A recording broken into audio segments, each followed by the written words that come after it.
want to start with the book 12 Rules for Life, which I'm hoping some of you have read. Here are some of the messages in that book. Gender isn't a social construct. People should strive for meaning in their lives, not happiness. Life is suffering, but there are ways to transcend it. Stand up straight, make your bed. Now, all of this to me seems pretty commonsensical. And yet, I don't think that there is a Canadian in the world that I've read more think pieces about. I don't think it's a stretch to say that you are sort of the most loved and loathed public intellectual in the Western world at the moment. So I'm wondering if you can talk a little bit about what that's like and your understanding of it. You've just come from 2 days in Vancouver where, on an event with Sam Harris, talking for over 2 hours about the question of truth. And 5,000 people showed up to those events, not exactly a sexy Beyonce concert. What's going on? How do you understand it and your place in it? Well, I think you don't want to underestimate the role that technological transformation is playing in this. You know, I've been thinking about YouTube and podcasts quite intensely for about 2 years.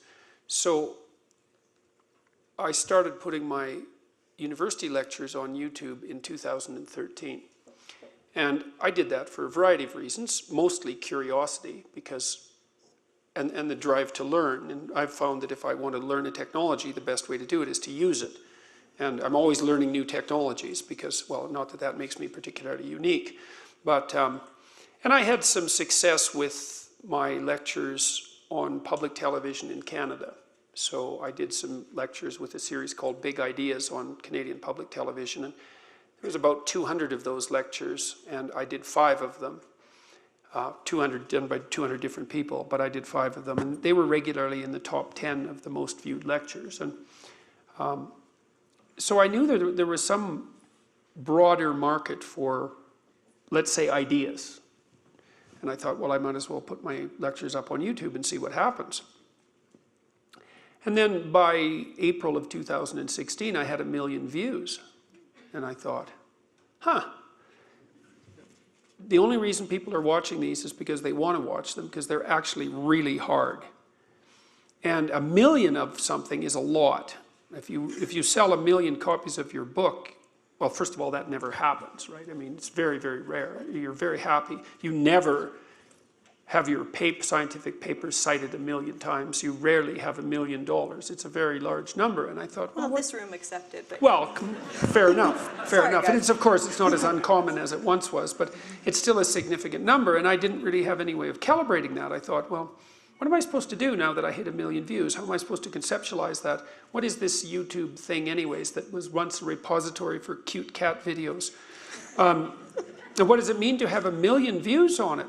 And I thought, and so I really started to think about it because, you know, and there were a lot of people commenting as well, and they were into the lectures and following them avidly. And I thought, okay, so what is this YouTube exactly? And I thought, well, for the first time in human history, the spoken word has the same reach as the written word.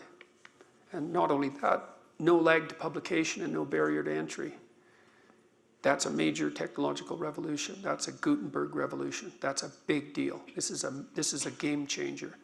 And then it was soon after that that I discovered the podcast world, which is about 10 times as big as the YouTube world. And the podcast world is also a Gutenberg revolution, except it's even more extensive because the problem with books and videos is that you can't do anything else while you're doing them, right? When you're reading, you're reading. When you're watching a video, you know, you can be distracted, but you have to pay attention to the video. But if you're listening to a podcast, you can be driving a forklift or a long-haul truck, or you can be exercising or doing the dishes. And so what that means is that podcasts free up, say, 2 hours a day for people to engage in educational activities that they wouldn't otherwise be able to engage in, and that's about 1/8 of people's lives. So podcasts hand people 1/8 of their life back to engage in high-level education. So then I thought, well, people actually want to do this. There's a massive market for high-level intellectual engagement that's much deeper and and more desperate, let's say, than anyone suspected. We really saw that in Vancouver. You know, I mean, the discussion I had with Sam Harris, the two discussions, we talked about the relationship between facts and values, was really and science and religion more peripherally. But the dialogue was conducted at the level, I would say, approximately at the level of a pretty rigorous PhD defense. And we were only supposed to talk for an hour and then go to Q&A, but the crowd didn't want us to stop. And so we talked the first night for 2.5 hours and the second night for 2.5 hours, and the crowd was 100% on board the entire time. And it wasn't because Sam was winning or I was winning. Neither of us, in fact, were trying to win. We were trying to learn something, and we were actually trying to learn something. We weren't just pretending to do that. And, you know, the place erupted at the end. And I think one of the things I've realized in the last couple of days as I've been thinking this through is that the narrow bandwidth of TV has made us think we're stupider than we are.